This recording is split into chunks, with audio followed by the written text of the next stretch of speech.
Hello everyone. इस second video में हम लोग देखेंगे कि अगला जो सेक्शन में जो 4 क्वेश्चन यूपीएससी इस बार 2022 में जो आया था वो क्या क्या थे, और उसमें से जो मेरा एनालिसिस है कि इसमें से कौन सा इजी है, कौन सा डिफिकल्ट है, कौन सा लिखना है, कौन सा नहीं, वो इस वीडियो में हम लोग देखेंगे।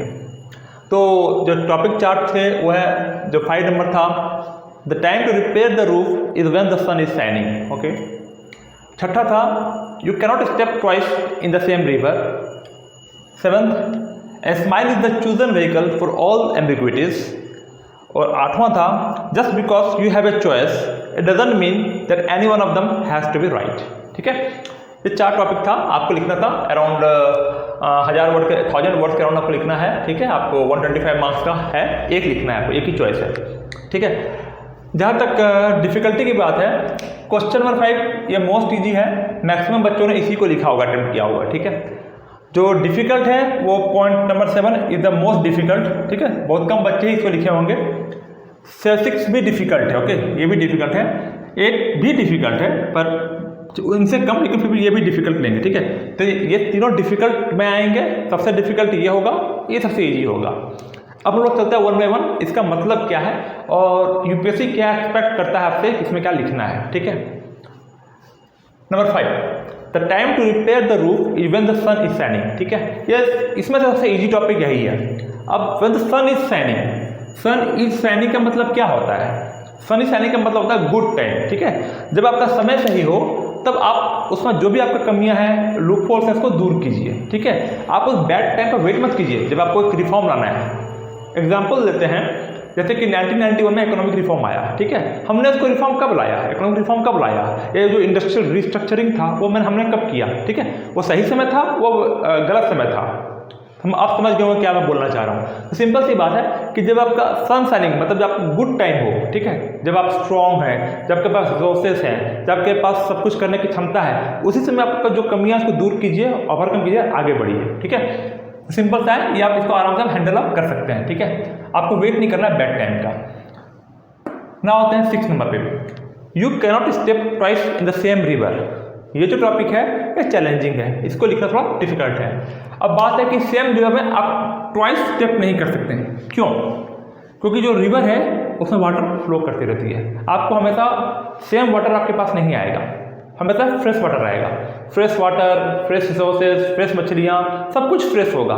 जो चला गया वो वापस आपके पास दोबारा वो चीज़ आपको एग्जैक्ट वही चीज़ नहीं मिलेगा।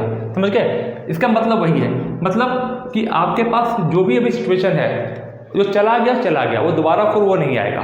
ठीक है, समय के साथ सब बदल जाता है, समय बदलता है, टाइम बदलता है, लोग बदलते हैं, परिस्थिति बदलती है, सिचुएशन बदलता है, मतलब people, time, circumstances, everything changes. ठीक है, कुछ भी कांस्टेंट नहीं रहेगा। इसका मतलब है जो लाइफ है वो डायनेमिक है। ठीक है, और आपको हमेशा प्रेजेंट में जीना है, पास्ट में नहीं सोचना है, और पास्ट में आपको स्टे नहीं करना है। आप प्रेजेंट में आइए, जो हो रहा है होने दीजिए, उसको एक्सपीरियंस कीजिए, उसको एंजॉय कीजिए। ठीक है, this is something about you cannot step twice in the same river. ठीक है, लाइफ डायनेमिक है, तो जो हो रहा है होने दीजिए, जो हो रहा है जाने दीजिए। आपको आगे क्या आ रहा है उस पर ध्यान दीजिए, उस पर फोकस कीजिए और अपने आप को उस तरह से प्रिपेयर कीजिए। That is something about this topic. ठीक है, इसको भी आप हैंडल उस तरह से कर सकते हैं। 7वां नंबर लेते हैं हम लोग, a smile is the chosen vehicle for all ambiguities. यह मोस्ट डिफिकल्ट टॉपिक है मेरे ख्याल से 8वां क्वेश्चन में से। ठीक है, स्माइल, ठीक है, चूजन व्हीकल, एम्बिग्विटीज। एम्बिग्विटीज का मतलब क्या होता है? एम्बिग्विटीज का मतलब होता है कंफ्यूजन, अनसर्टेनिटी, जहाँ कुछ क्लियर ना हो, क्लैरिटी नहीं हो। ठीक हो, तो एम्बिग्विटीज। तो उसमें स्माइल जो होती है, एक स्माइल बिहेवियर है, मतलब तब उसको हंस रहा है, चार्मिंग, एक अच्छा हंस, उसका मतलब क्या होता है? ठीक है, उसको हम लोग इसमें से समझने की कोशिश करते हैं कि कैसे एक अनसर्टेनिटी क्रिएट करता है। ठीक है, जैसे कि आप एक डिप्लोमेटिक हैं, आपको कब कन्फ्रंट नहीं करा किसी से, किसी को कुछ बोलना नहीं है। ठीक है, तो उसमें आप इसको लेके चलते, स्माइल, जैसे कि सपोज कोई लड़की को आप कोई किसी गर्ल ने, आपने किसी को प्रपोज किया, उसने आपको जवाब नहीं दिया, कुछ भी ना, यस बोला ना नो बोला ना वेट किया, तब वो एक जेंटल स्माइल देके निकल लिया। इसका मतलब क्या होता है कि आप असमंजस में हैं, आपको क्लियर नहीं कि जवाब, आखिर क्लियरिटी कुछ नहीं मिला कि क्या हो रहा है, यस नो प्लस कुछ माइनस कुछ पता नहीं चला। दिस इज समथिंग अबाउट वही सेम सिनेरियो है, आपसे कुछ मांगा जा रहा है, आप किसी को जवाब नहीं दे रहे हैं, आप बस हंस के जेंटल स्माइल देके निकल लिए। समथिंग लाइक दैट एक कॉन्सेप्ट है कि आपने कुछ क्लियरली नहीं बताया क्लियर टर्म्स में कि this is do and don't. ठीक है, तो हल्का सा उस समझने की कोशिश कीजिएगा तो आपको समझ आ जाएगा कि कैसे स्माइल एक एम्बिग्यूटी का एक बड़ा साधन है अपने आप में। प्लस इसका आप हिंदी वर्जन भी देखिए, हिंदी में क्या लिखा गया है, ठीक है। लेकिन ये डिफिकल्ट और चैलेंजिंग है, जो कि अटेम्प्ट करना सही नहीं होगा, लेकिन अगर आपको उतना कॉन्फिडेंस है तो आप हैंडल कर सकते हैं। Last 8 number, just because you have a choice it doesn't mean that any one of them has to be right. इसका मतलब है सपोज आपके पास चॉइस है, जरूरी नहीं कि चॉइस है तो मतलब दोनों चॉइस आपका सही हो, ठीक है, कोई गारंटी नहीं है। और आपके चॉइस है तो मतलब ये नहीं कि उसको आप एक्ट करना है। सपोज चॉइस आपके पास बहुत सारे सकते हैं, पर क्या वो चॉइस सोशली एक्सेप्टेबल है, क्या वो लीगली राइट है, ठीक है, क्या वो ऐसा है जिसमें हम लोग नेगोशिएट नहीं कर सकते हैं। ये सब कुछ प्रिंसिपल्स उसको देखना बहुत ज़रूरी है। कहीं ना कहीं ये एथिक्स से रिलेटेड आपका हो सकता है, ठीक है।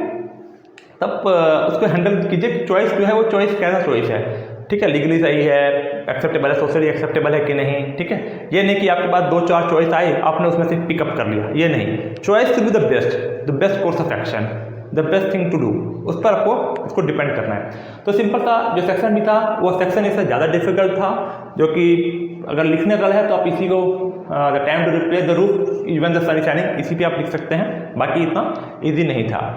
तो ये था छोटा सा सेक्शन बी में जो वीडियो ऐसे पेपर पे, और हो सकेगा समय मिलेगा तो हर ऐसे को इंडिविजुअली एक्सप्लेन करूंगा, एक ओवरऑल स्ट्रक्चरिंग कैसा होना चाहिए 10 से 15 मिनट में समय मिलेगा तो उसको करने की कोशिश करूंगा, ठीक है। दिस इज ऑल अबाउट ऐसे पेपर। और बाकी फिर मिलते हैं अगले वीडियो में, तो जिसमें कि मैं जीएस पेपर का डिस्कशन लेके आऊँगा, ठीक है। तो तब तक बाय बाय, टेक केयर।